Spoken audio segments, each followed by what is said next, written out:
Ya, perkenalkan nama saya Yuli Pangesmana di Mira Aset Dago Bandung, ini sebagai investment spesialis dari Mira Aset ya, cabang Bandung Dago. Nah, kebetulan kalau edukasi saya kebanyakan materinya analisa fundamental.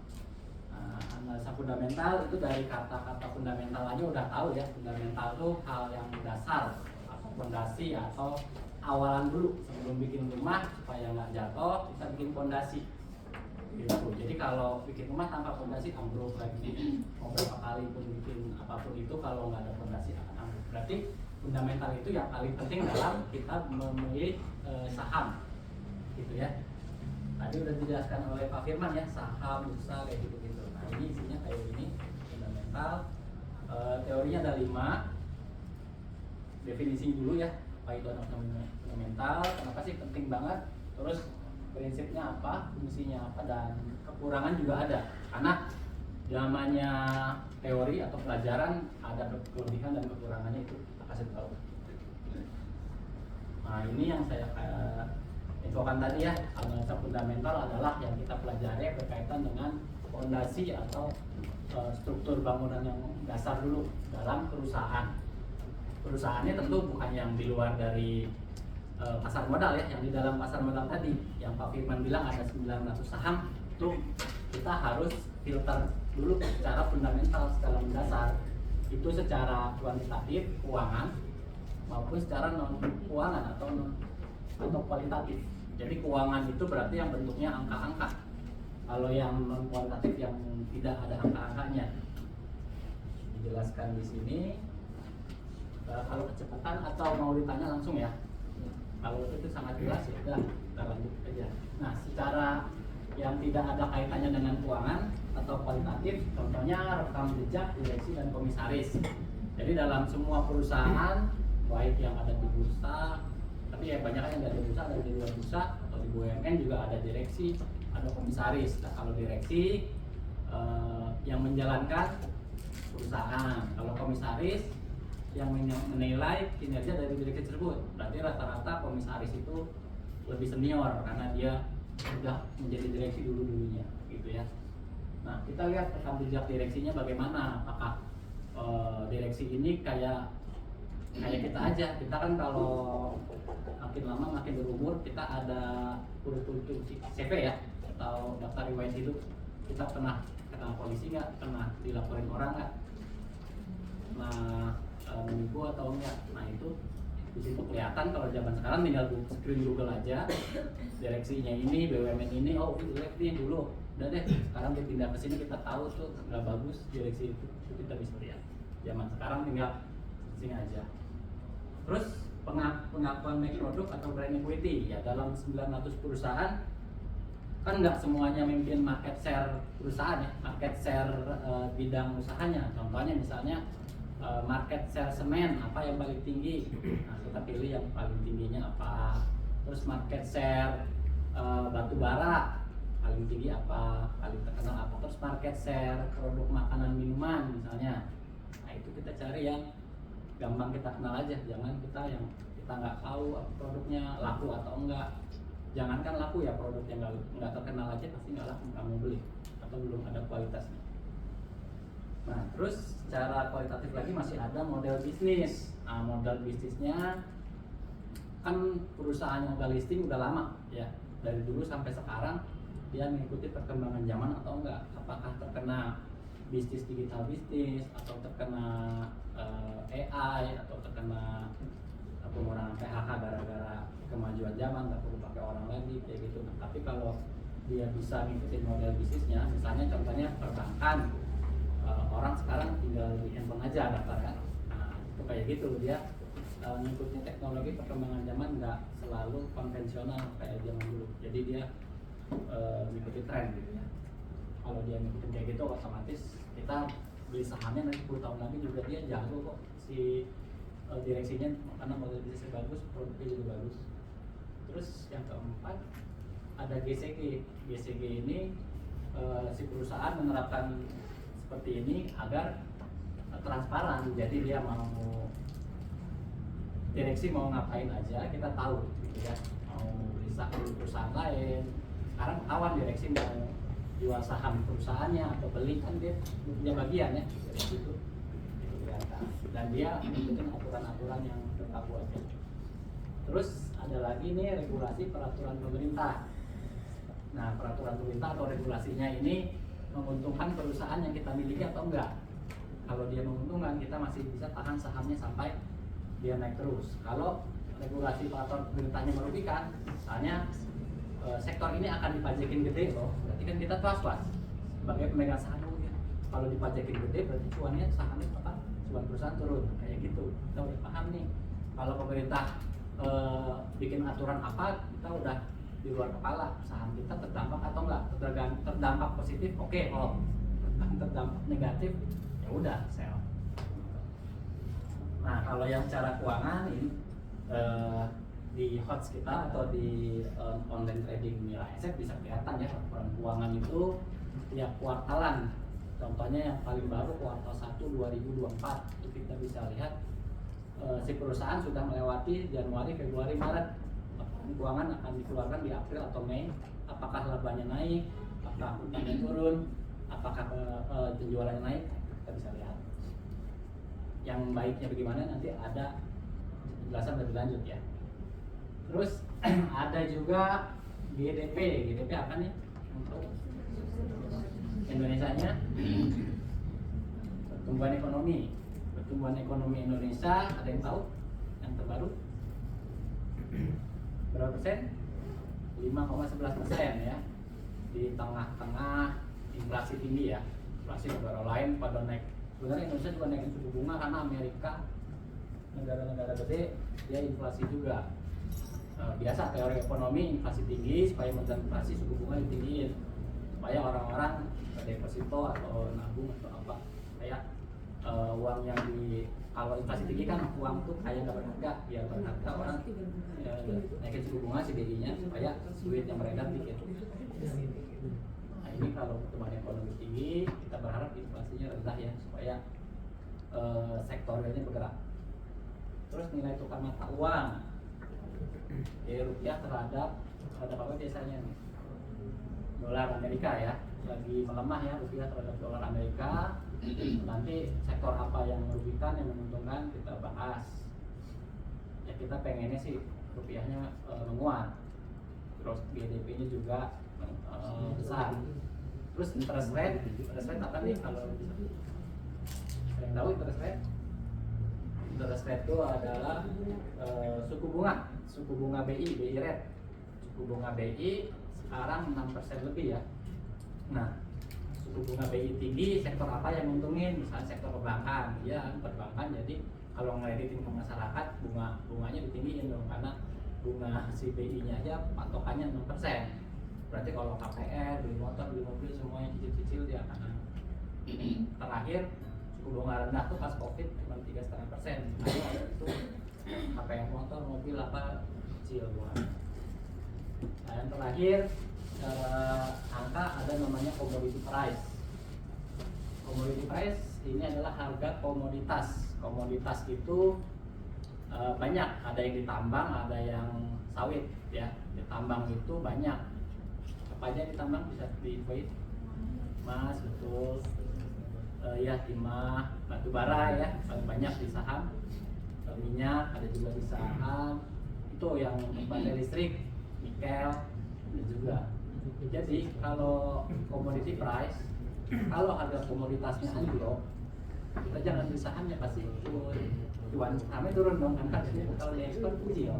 Kalau commodity price-nya dia naik kayak sawit, batu bara, waktu lagi perang Rusia Ukraina itu sahamnya naik semua. Saham sawit kan batu bara, tapi pasar saat ini kan turun. Kalau batu bara ya ambles juga. Walaupun kita tahu kok kita baca laporan keuangannya ya, kalau ya commodity price nggak bisa baca laporan, lihat harga komoditinya aja udah ketahuan. Oke, jelas ya, kuantitatif itu yang bukan angka ya, bukan jangan angka. Nah, kenapa sih sangat penting itu analisa fundamental? Ya ini ibaratnya kalau kita di saham misalnya di kasih modalin sama orang tua, atau kalau beli sapi juga dimodalin, Kita kan nggak mau ngecewain, karena kan kalau mau kurban itu kan harus yang sempurna kan ya, kayak untuk badannya kita suruh jalan dulu apakah cacat atau enggak, bulunya halus, bobotnya juga seimbang, sehat, sampai kandangnya bersih atau enggak gitu ya, sampai kuku mulutnya kita lihat sudah divaksin atau belum. Sama kalau kita juga dipercayain olah uang saham, kita juga hampir sama kayak beli sapi, kita harus hati-hati gitu ya, kita lihat analisis semua aspek untuk nanti kalau sapi ya untuk ini ya mungkin untuk korban, atau ya kalau sapi mungkin dimungkin lagi, kalau saham sama, kalau mau dibikin besar lagi ya supaya nanti besar, kita cari yang bagus-bagus supaya nanti besar. Nah ini ada dua orang nih, yang pertama yang dari Amerika, yang kedua dari Indonesia. Sama, dia kayaknya bukan dari ini, kayaknya dari beli saham. Kalau Warren Buffett itu di Dow Jones Amerika ya, dia beli saham katanya beli bisnis, bukan lihat chartnya aja, bukan lihat pergerakan naik turun candle gitu, dia enggak, dia lihat bisnis. Berarti dia kalau lihat bisnis dia datang tuh ke pabriknya, apakah dilihat tuh ini pabrik punya perusahaan ini atau sewa atau apa, terus dia lihat lagi penjualannya benar nggak laku atau enggak produknya, dia lihat lagi pernah kena masalah atau enggak, nah, kayak gitu. Ini juga sama yang bawah, kalau Kehong kalau di Indonesia ya, Bu katanya bukan mau pengampun tapi Bu just hati dan terima kasihan, nggak akan beli ampun pada investor yang tidak kenal apa yang dia beli. Nah jadi kalau dalam dia bilang kita harus kenal dulu, kita harus pelajari dulu saham yang kita beli dari 900 saham itu, kita screening dulu kata dia. Nah ini prinsipnya nih, benar yang kata lo Kehong ya, buy what you know and know what you buy, beli apa yang anda ketahui dan ketahui apa yang anda beli. Jadi dalam investasi jangan pernah, sekalipun kita tidak kenal dan kita tidak ketahui apa kerugiannya, apa resikonya, karena banyak. Tadi ini Pak Firman banyak ya investasi bodong ya, kayak robot trading, kayak option yang dari sahamnya nama Indra Kens, itu udah 100% kalah. Terus kayak judi online mungkin kayak gitu. Terus kalau investasi itu ya dilihat dulu ada OJK-nya atau enggak, kan OJK itu kan yang bilang legal atau enggaknya. Terus satu lagi, nasabahnya jangan transfer ke rekening PT, nasabahnya dibikinin kayak gini kan buka akun nih, bukan PT Mire, nanti transfer ke namanya sendiri. Berarti kan bank, oh iya duit saya di bank, Mire nggak ngapa-ngapain, Mire cuman nge-fee beli aja, nge-fee jual. Kalau lagi beli kita potong, kita jual, kita potong fee beli 0,15, jual potong 0,25. Jadi uangnya tidak ditransfer ke perusahaan, jadi kan aman diri sendiri kayak gitu. Terus ya itu harus tahu juga ya investasi yang mungkin investasi dasar, nabung di rumah, nabung deposito, terus asuransi juga kan banyak yang nggak jelas. Terus ada juga reksadana, terus saham, baru yang lain-lain itu kayak kripto itu di atasnya ya, agak sulit gitu. Jadi ya boleh semua yang tahu, mungkin kayak uang kecil aja dulu, tapi yang legal aja yang kita investasiin. Terus hal-hal yang mendasar yang harus dipenuhi, perusahaan harus dikelola manajemen yang baik, terus prospek ke perusahaan ke depan seperti apa, terus laba perusahaannya harus besar. Kalau dalam di bursa itu mungkin laba besar itu minimal 1 triliun, karena BRI aja tahu nggak labanya berapa tahun lalu? 61 triliun satu tahun. BRI, BCA, cuman mungkin kalau yang BRIS juga bagus, yang syariahnya labanya juga besar. BRIS itu BSI syariah ya, itu juga ada. Terus labanya bertumbuh, maksudnya bertumbuh seperti apa? Maksudnya bertumbuh tiap kuartalan laporan keuangan, kayak kuartal 1 nih keluar, nanti kuartal 2, kuartal 1 sama kuartal 2 kalau dihitung 3 bulan, ya kuartal 2 lebih gede dari kuartal 1. Terus secara tahunan juga bagus, misalnya secara tahunan kuartal 2 2024 harus melebihi kuartal 2 2023. Nah, itu labanya tumbuh. Itu ya. Terus valuasi perusahaan, maksudnya perusahaan yang kita beli saat ini nilainya apakah sesuai dengan harga rata-ratanya, di bawahnya, apa di atasnya, atau sama, atau lebih mahal. Nah, itu kita lihat.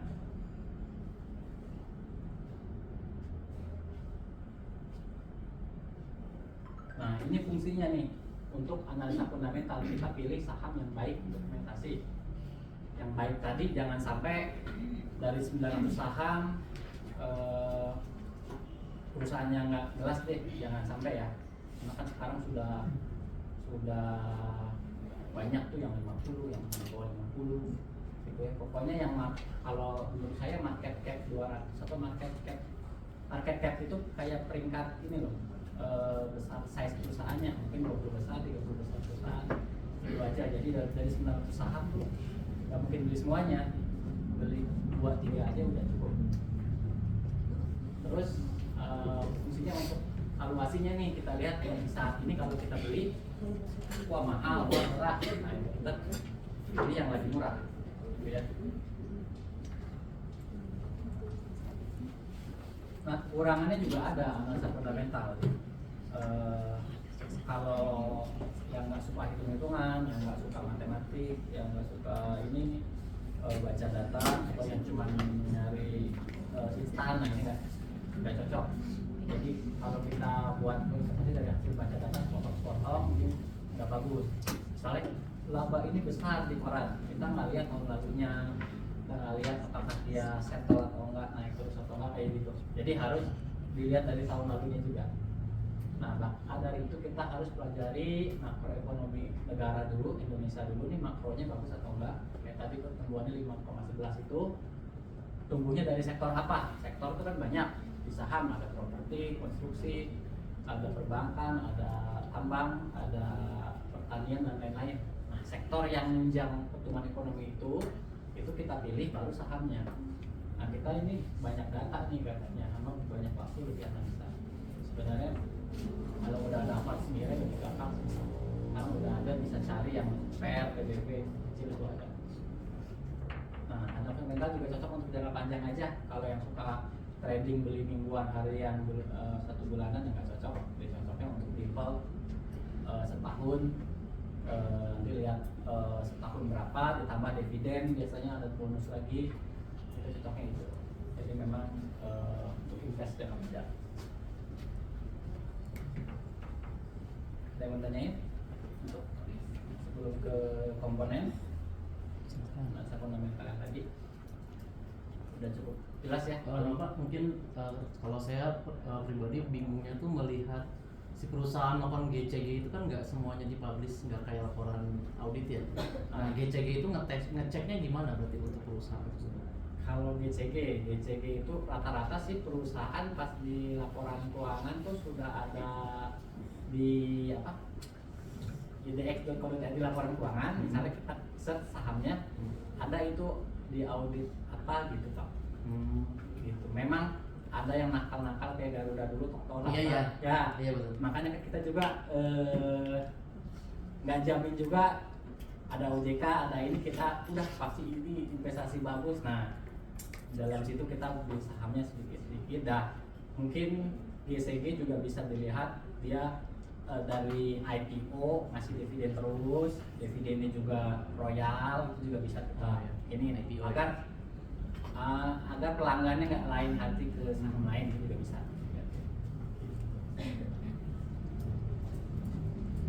GCG ya mungkin juga ini ya, pas sahamnya juga nggak digoreng-goreng, bisa kelihatan sahamnya nggak masuk. Kasus kemarin Mas Abri Jiwasraya itu kan udah ketahuan saham-sahamnya, ya jangan kayak gitu. Ya, udah kita blacklist lah kalau saham-sahamnya yang masuk kasus. Nah, ini komponennya langsung ya. Mau tanya lagi mungkin? Komponennya makroekonomi. Jadi dari atas ke bawah dulu, makroekonomi, sektoral, manajemen perusahaan, laporan keuangan, sama rasio. Definisi makroekonomi udah pasti paham.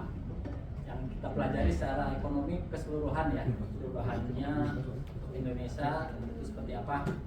Indikatornya macam-macam, ada PDB, pertumbuhan ekonomi, inflasinya berapa, suku bunga berapa, daya tukar mata uangnya, daya beli masyarakatnya, indeks saham gabungan, dan lain-lain nih.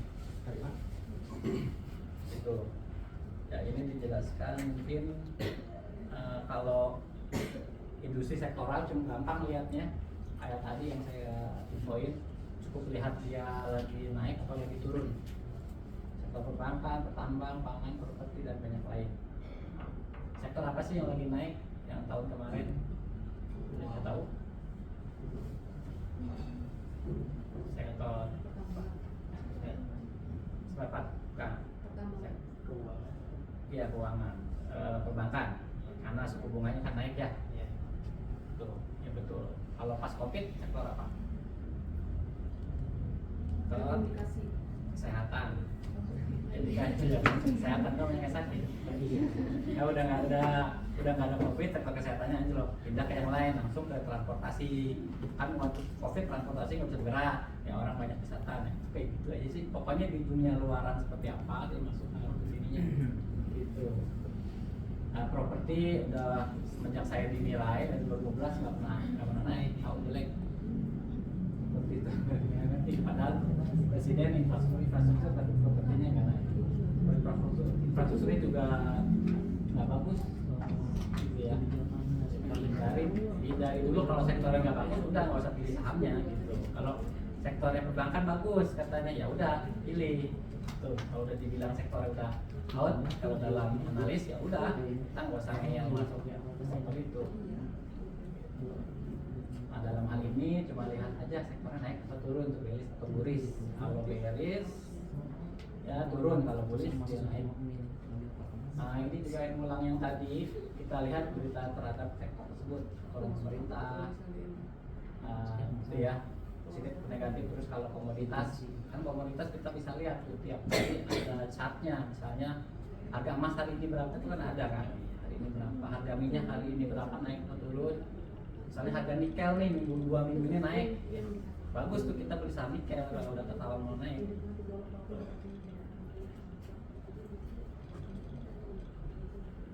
Nah, kalau manajemen perusahaan yang baik, kalau kata Teguh Hidayat, ini yang suka bikin buku bursa untuk manajemen ya, saham, ada work hard, waktu, work fair, kalau work hard, kerja keras waktu demi waktu, terus tidak menjalankan bisnis yang ada aja. Ya, maksudnya dia nggak puas, misalnya sektor sektor telekomunikasi udah bagus, tapi dia nanti ada e-commerce lagi, gitu, kayak gitu. Atau dia sektor kemarin kayak Antam, sektor emas, kalau kita taunya Antam emas kan, tapi dia ada nikel, dia bikin tambang nikel lagi, nah kayak gitu. Jadi si direksinya itu dalam pemikirannya nggak hanya di bidang itu, dia tahu bidang tren yang bagusnya apa, dia masuk.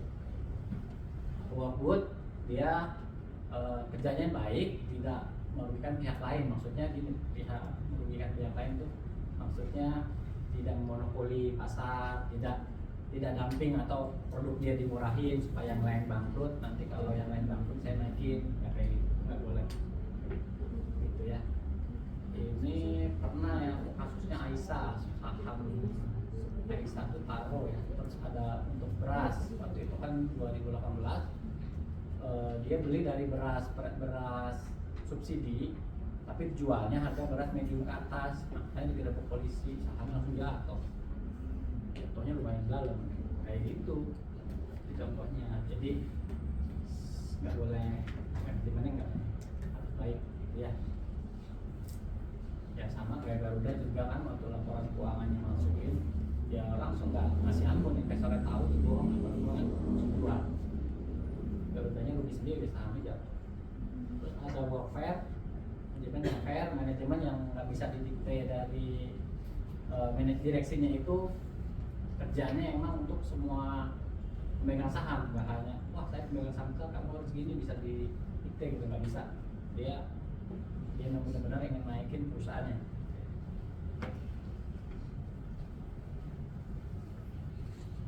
Nah, ini mungkin berkaitan dengan ininya ya, mata kuliah atau jurusan kuliahnya nih, laporan keuangan perusahaan, ada namanya financial statement, ada balance sheet ya, kita lanjut ya, income statement, laporan laba, cash flow itu arus kas, equity berarti modal ya.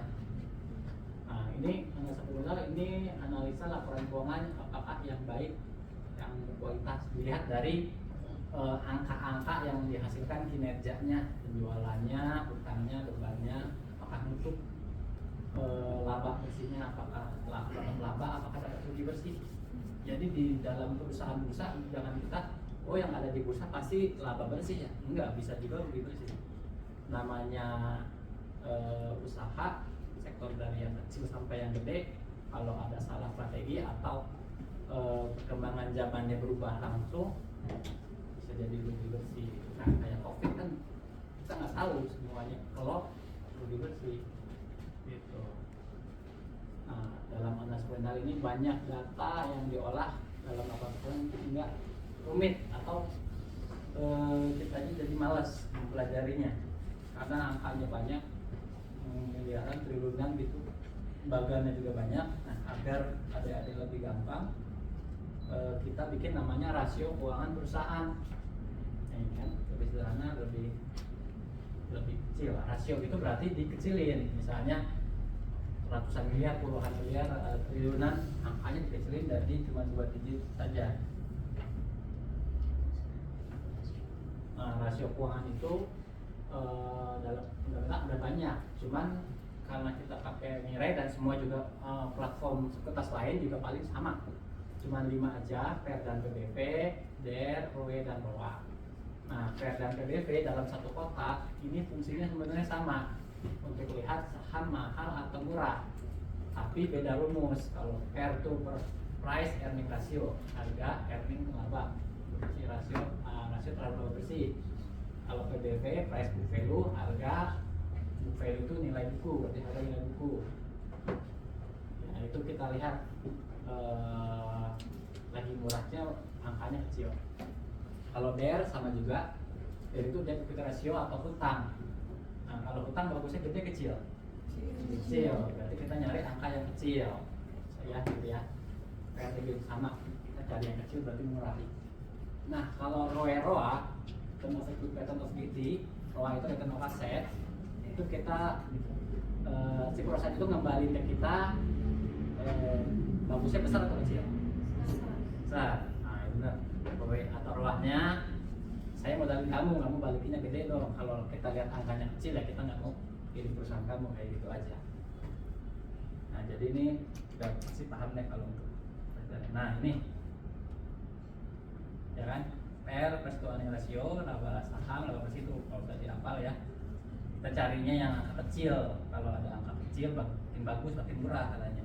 Value juga sama, PBV semakin murah, semakin kecil angkanya semakin murah. DER juga sama, utangnya kecil, semakin kecil semakin murah. Kalau ROA kembali ke kita semakin gede semakin bagus. Nanti cara lihatnya ada di halaman terakhir. Ntar ya, langsung ke strateginya top down approach, dari atas ke bawah kayak gini. Diulang lagi ya. Ini strategi yang tadi diulang-ulang ya. Makroekonomi Indonesia dulu. Ini secara orang asing invest di Indonesia ini kayak gimana? Jadi dari makro dulu. Ekonomi Indonesia dari Asia Tenggara tertinggi, misalnya dibanding Vietnam, Malaysia, Thailand, Filipina. Oh Indonesia memang buat ekonomi tinggi, berarti orang-orang menengah atau orang miskin menjadi menengah jadi kayanya tambah banyak, otomatis orang Indonesia lebih punya duit. Kalau saya invest ke negara tersebut, menurut saya pasti laku, mereka akan beli, gitu kan? Nggak mungkin orang asing invest ke negara yang lagi perang, nggak mungkin kan? Mau invest di mana? Perang atau lagi minus atau gimana, atau lagi krisis ekonomi, kan nggak mungkin invest. Oke, Indonesia bagus katanya. Terus si asing sektor apa sih dari 10 sektor itu yang paling bagus? Contohnya perbankan. Oh asik, berarti nanam ke perbankan nih. Kalau sektor yang lainnya akan ambles ya, properti juga lagi susah menjualnya, si developer nggak mungkin. Oh berarti perbankan. Nah terus perbankan ada banyak, misalnya ada 20. yang bagusnya mana perbankan itu, disortir lagi. Oh, perbankan yang ini nih kebal krisis nih, udah kebal krisis juga ngasih dividen lagi, manajemen bagus, laba bersihnya naik, kayak gitu. Jadi kita berpikiran sama, secara global mau ngapain juga dari atas ke bawah jadinya. Nah, makroekonomi ini mah udah paham ya. Ini kata McKinsey sekarang negara G20 nomor 19 terbesar di dunia. Cuman yang mirisnya pendapatan per orangnya bukan nomor 16, pendapatan per orangnya masih nomor 100. Karena ya mungkin ya antara jurang yang terlalu sangat kaya sama yang miskin itu terlalu jauh gitu ya. Kayaknya mungkin dari pemerintahan memeratakan pendapatan orang gitu ya. Nomor 16 tapi ya nomor 100. Satu orang masih di $5.000 setahun rata-rata orang Indonesia pendapatan. Jauh di Malaysia, Thailand aja 7.000, Malaysia aja sampai 12.000 per tahun. Turki juga 12.000, Brazil. Kita cuma di atas India. India lebih miskin. India cuma $2.000 setahun. Kalau Vietnam 4.000, kita bisa dibalap Vietnam kalau kita nggak berbenah. Nanti di 2020 nomor 7 terbesar kata McKinsey. Berarti kalau kita invest di Indonesia menurut asing juga aman kayak gitu ya, karena meningkat. Nah ini menurut PPT paritas daya beli nomor 8, nanti nomor 5, nanti nomor 4 daya beli itu mungkin orangnya bisa beli apa, sandang pangan papan kayak gitu sih, yang intinya aja. Ini juga sama nomor 4, nanti China, Amerika, India, Indonesia. Nah ini pertumbuhan ekonomi dari 2016 sampai 2023, tapi ini slide-nya lama ya. Ini sih aman-aman saja 2016 sampai 2012. Kalau 2020 minus 2% karena COVID, 2021 plus 3%, 2022 5%, 2023 5%-an. Berarti masih aman ya, naik ya. Inflasi juga sama 3%-an, pas COVID aja turun 1,9%. 2022 yang parah inflasinya 5%. Makanya suku bunga BI-nya dulu 3,5% jadi 6%. Karena inflasi 5%, makanya BI supaya rupiah nggak terlalu jeblok, semuanya naik. Nah ini semua sama lah datanya ya. Nilai tukar lagi buruk ya, 16.000 ya. 2020 pas COVID sama, sekarang juga lagi buruk. Masih berjalan, suku bunga tuh pernah 4,75% pas lagi COVID 2021 3,5, sekarang 6% lagi. Sudah penduduk juga naik terus, kemiskinan tetap naik pas COVID, turun lagi 9%-an, pengangguran juga sama 5%-an. Cadangan devisa agak lumayan karena Indonesia 4 tahun dagang cuan ya, antara ekspor impor tuh namanya dagang.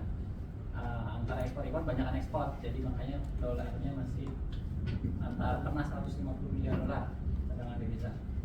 Cadangan devisa untuk kalau nanti dolar ke 20.000 si BI bisa jual dolarnya supaya turun ke 15.000 gitu. Nah industri atau sektoral nih kayak gini, ini perbankan. Perbankan kalau update-nya sekarang ya suku bunganya 6%, berarti masih bagus ya untuk sektor perbankan karena dia nggak ngapa-ngapain, kredit semua kredit mau 2 digit karena suku bunga BI 6, suku bunga BI 6, kamu kredit ke perbankan 5% nggak bakal pasar. Di masuk suku patokannya aja 6, masih ke nasabah 9, 12 gitu kan, 10 kayak gitu. Berarti dia labanya akan naik dari perbankan selisih bunga kan. Bisa. Nah ini kalau sekarang nih, sekarang yang terjadi rupiahnya kan melemah. Berarti sektor-sektor yang dirugikan adalah sektor yang import nih. Berarti sektor consumer good, contohnya gandum karena Rusia Ukraina perang, gandum mereka kan nggak bisa kita impor, berarti kita nyari negara lain yang lebih mahal. Nanti kalau kita bahan bakunya aja udah mahal, jual produk mahal, nasabah belinya sedikit, lantar perusahaan juga sedikit. Kita memegang saham juga rugi, labanya turun kan, kayak gitu. Itu ini bisnis roti, nah itu kalau rupiahnya melemah tidak bagus karena impor bahan. Tapi kalau yang ekspor, misalnya batu bara kayak waktu perang Rusia Ukraina, kayak ITMG, semua saham batu bara naik semua karena komoditasnya naik, terus dia walaupun melemah dia makin cuan di perusahaan. Nah ini berita yang ini, yang tadi yang peraturan pemerintah nih bikin jelek atau bikin bagus. Nah ini contoh yang bikin apa nih? Cukai rokoknya dinaikin, bikin bagus nggak apa bikin jelek? Cukai rokok ditetapkan terus naik untuk 2 tahun, bikin jelek. Nah contohnya nanti bisa dilihat saham gudang garam pernah 100.000 jadi 20.000 sekarang. Terus HMSP dari 3.000 sekarang 700. Ya apalagi Sri Mulyani tahu sendiri ya nyari duitnya sektor-sektor yang kayak gini gitu ya. Yang apa ya yang dipakai orang miskin malah mungkin naik. Yang mungkin naik orang miskin malah dinaikin, yang di orang kaya nggak dinaikin. Jadi kena tuh ya namanya ya pembeli rokok sama ke yang invest di saham rokok ya turun sama si karyawan juga sama. Nah ini kalau properti semua udah banyak dibukain sama pemerintah, cuma memang belum ini aja, orang muda zaman sekarang belum mentingin properti, masih mentingin jalan-jalan atau healing atau apa atau handphone, gadget atau apa ya agak susah mungkin ya. Cuman mungkin belum naik aja sih, semuanya udah gampang sebenarnya. Kalau bunganya kecil, angkanya kecil, tinggal nunggu momentumnya aja sih. Ini sektornya sektor mining atau tambang-tambang. Ini sama teori ekonomi, supply and demand ya. Kalau supply-nya banyak, permintaan sedikit, harga naik. Atau turun, supply-nya banyak, permintaan sedikit turun. Contoh pas Covid, semua supply-nya banyak. Orang ngebor nggak bisa ngebor minyak, nggak bisa ngerem karena Covid, nggak mau ngebor, nggak bisa, tuh mesin naik terus. Harga BBM turun berarti kan, harga minyak dunianya sampai $20 per barrel. Kalau udah gitu ya Rusia semuanya ya udah gitu orang siapa yang mau beli bensin, orang naik mobil naik pesawat nggak boleh, harga minyaknya turun kayak gitu. Sama semua juga batu bara turun karena pabrik nggak bisa ini, sawit juga turun. Tapi pas lagi udah nggak Covid, sektor tersebut mantep, kita beli tuh lagi naik kayak gitu. Terus emas juga sama, sekarang udah rekor kan 2.400 per ounce. Kalau dirupiahin segramnya 1,3 juta per juta kan. Iya dulu sebelum Covid murah ya, 900 700 kayak gitu juga. Cuman kalau sektor si emas ini, kalau kondisi global kayak kondisi itu, orang nggak mau saham, nggak mau reksadana, nggak mau nabung, nggak mau deposito, dia narik duit udah beli emas batangan karena dia bingung kalau sektor keuangan semua apapun itu nggak asuransi, dia bakal takut bangkrut. Sektor keuangan dia langsung makanya harganya langsung naik. Sama itu juga BI negara lain atau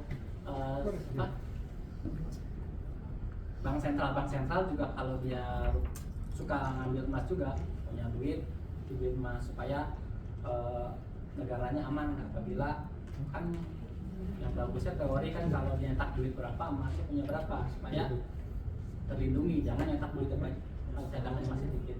Jadi kalau duitnya nggak laku ini bisa mahal. Ini juga sama sawit, buat sawit Indonesia lebih banyak produksinya, cuman harganya harga Malaysia. Dia yang bisa ngendalin harga sawit dunia pakai ringgit, cuman nggak masalah. Pernah kan waktu itu pernah dengar nggak waktu itu minyak goreng mahal ya, langka ya? Ya langka, kenapa? Waktu itu harga sawitnya sampai 7.000 ringgit. Jadi si pengusaha lokal ngapain saya bikin minyak goreng, saya bikin buang mentah aja kalau nanti karena harganya kayak lagi harga mentahnya lagi naik. Cuman pemerintah salah ya karena dia mau bisa gitu. Sebenarnya sih kalau teori lain ini diamin aja karena kan kapan lagi lagi si petani sawitnya kaya sama pengusahanya, karena kan itu memang lagi banyak permintaan. Nah itu di stop tuh sama Menteri Perdagangan yang dulu sebelumnya sekarang di stop, nggak boleh kayak gitu. Akhirnya ya turun harga sawitnya, ya makanya petaninya pada kayaknya cuma sebentar. Nah, ya udah. Sebenarnya kalau dijamin juga bukan turun sendiri, cuma dia terlalu memaksa seperti itu. Terus emiten, kalau ini laporan keuangan, nah ini agak sama sih, pasti udah belajar ya. Kalau aset itu bagiannya dari total kewajiban dan total modal. Nah ini ada dividen sama deposito saham, cuman ini nggak usah dicampur. Contohnya aja, kalau di HOTS ada lebihnya kayak gini ceritanya, cuman ini bagian cash flow, operating, investing, financing, dan lain-lain. Ada kuartalnya, kita bagi kuartal 2015 atau kuartal 2 enaknya di sistem kita. Nah ini terakhir baru kita pelajari ini rasio keuangan. Ini nggak perlu dipusingin, angkanya yang udah ada. Nanti di HOTS yang kayak hijau gini, kalau udah akunnya jadi bisa kita sortir dan bisa kita praktekin. Ada PR, PBV, DRO, ROE, BCA ke bawah sini, BRI ke sini, BRI dan BNI. Nah ini scoring nih. Cuman kalau fair, karena properti konstruksi sama perbankan, fairnya nggak perlu dihitung, dari book value aja. Nah tadi kan dibilang PBV cari anak kecil, berarti yang paling bagus BNI ya, benar nggak? 1,5 kan, hanya nilainya 4. Maka nilainya 4 ya dari 4 saham kan 4, lalu nomor 3 DR cari yang kecil mana DR-nya? Paling bagus BCA ya, BCA DR yang nilainya kecil tuh 4,5, berarti nilai 4. Jadi 21 ya. ROA ternyata BCA ya, paling gede kan? Dibalik ya, kalau ROA nya gede. ROE ternyata si BRI ya, baru BNI akan nanti skor ke bawah aja penghasilan tadi 1, 4, 12, 11. Jadi dari beberapa rasio kita filter, kan nggak mungkin PBV-nya rendah, ini udah ada keputusan aja si BNI, yang ininya nggak dibaca bawahnya kan, nggak mungkin. Yang di bawah dibaca ternyata BNI kalah tuh 7. Karena kalau di scoring ini contohnya perbankan, tapi kalau nanti mau contoh yang consumer goods juga bisa. Nah kalau nggak tahu BCA kan bisa tik BCA itu apa di Google ya, cari tahu BCA apa. Sosmednya juga ada, berarti dia peduli sama anak-anak muda, walaupun bank udah terlalu kaya, tetap aja dia masih butuh nasabah baru. Jadi pilih perusahaan yang udah cepat puas diri dari nasabah lamanya aja. Nah ini kalau screening direksinya, nah itu Bayokan, komisarisnya ini makanya komisaris lebih tua, dia juga dulu pernah direksi di perusahaan lain. Dia tinggal kalau itu berbuat salah tuh direksi sama direksinya dia bisa negor. Itu makanya kan banyak tuh komisaris kalau lagi pilpres, orang nggak kenal jadi komisaris ya. Biasanya komisaris yang pilihan sih komisaris. Nah itu kan dari namanya nggak mungkin ini anak KPK nih, nggak ada biasanya. Terus kalau kita pengen produk ya cari produknya lengkap. Perbankan misalnya nanti kalau consumer goods, makanan dan minumannya macam-macam kayak gitu. Sama dia mau nabung ya ada, nabung emas, terus nabung dolar, terus ada KPR juga macam-macam. Cuma fasilitasnya macam-macam. Terus manajemennya kayak gitu. Jumlah kantor kasnya malah naik. Di saat yang lain ngurangin kantor kas, kantor cabang ini malah naik.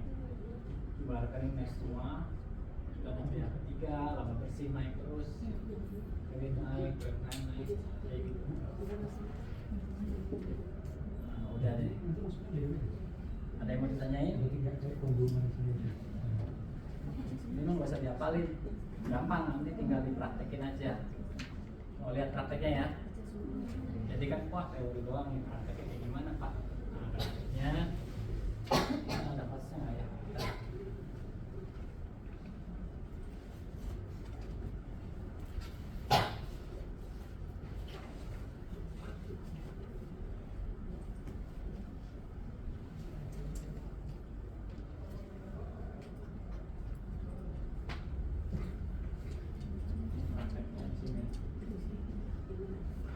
kan tadi udah buat username ya, password kan, tinggal nunggu akunnya jadi.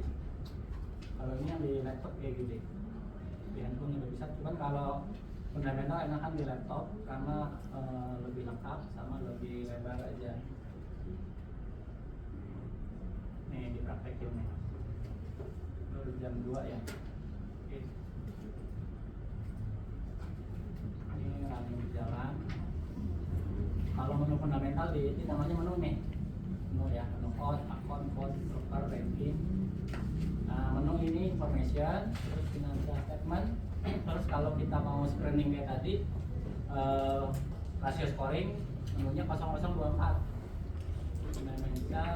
Financial statement operation. Kuartal 1 mungkin consumer good aja ya. Misalnya ICBP. Terus ada Mayora. Terus ada Garuda Food ya. Food. Terus ada yang Indofood. Terus ada apa sih yang Tartop juga boleh.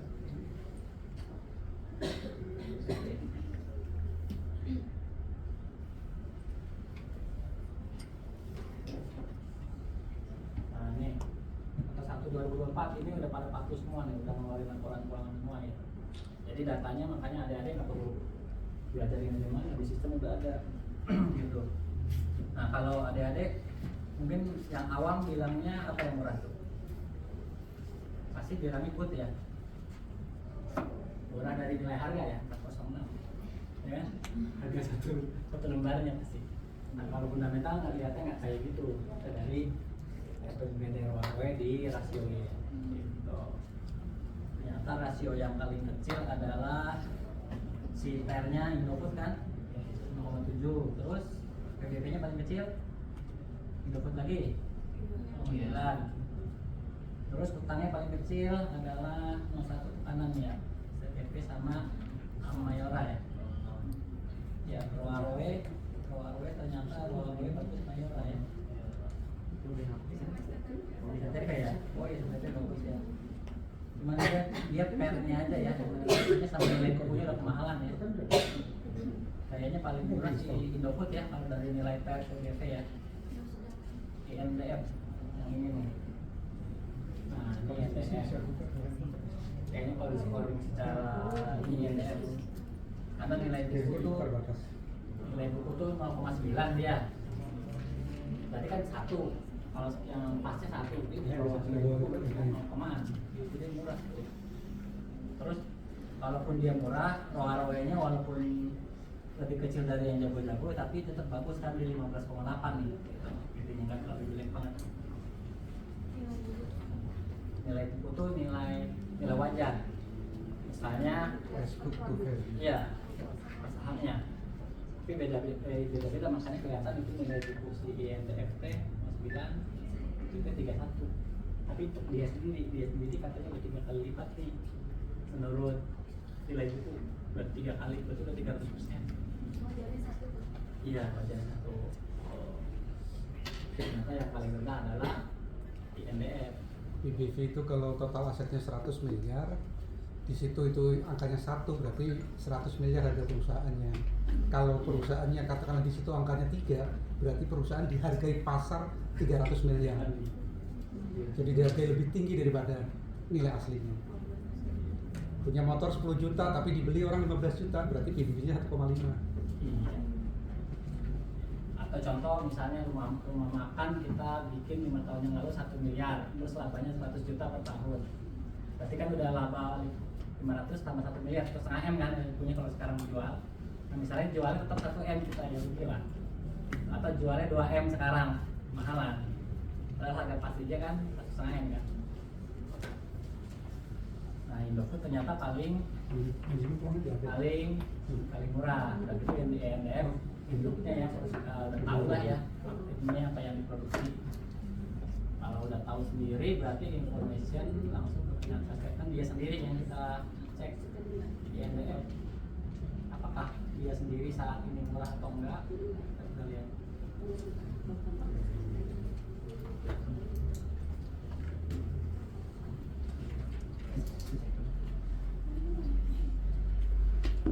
turun nih labanya, penjualan naik.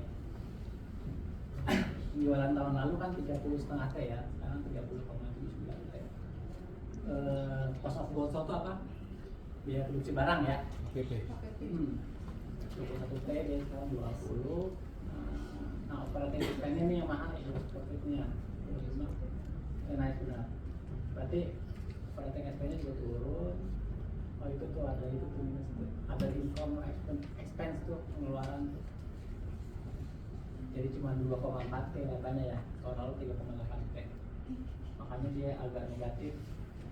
Sama investor agak dibuang dulu sahamnya, cuman mungkin jadi kecil sih nilai bukunya langsung bilang dulu pernah 1,3 itu ya, ini kan 1,3 terus 68 kan yang lebih tinggi. Nah itu yang terbarunya tuh nilai buku dia 2045 tuh di sistem kita dikasih tahu nilai wajar nih Indofood 2045. Nah sekarang harganya 6.200, lebih murah, lebih diskon. Udah kelihatan di sistem kita, nggak perlu oh nih bukunya segitu, berarti murah nih kalau beli jangka panjang nih. Berarti target kita emang nggak usah jauh-jauh, 6.000 sampai 9.000 aja. Misalnya dari 6.200 ke 7.000 itu 20%, lumayan investasi di saham 20%. Karena deposito cuma 3% setahun, udah gitu dapat dividen lagi. Kayak gitu. Nah, bisa juga karena dari dirinya sendiri kan ya.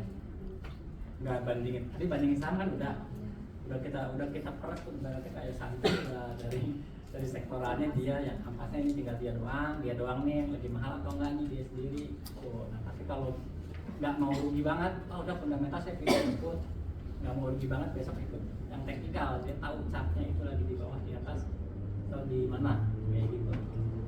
Kalau sekarang nilai wajar yang sekarang lebih tinggi daripada buku yang lebih mahal, kita bisa nunggu aja. Kalau udah tahu kayak gitu, yang sabar investasi ya nunggu di teknikal, karena teknikal dia ada namanya fase sold.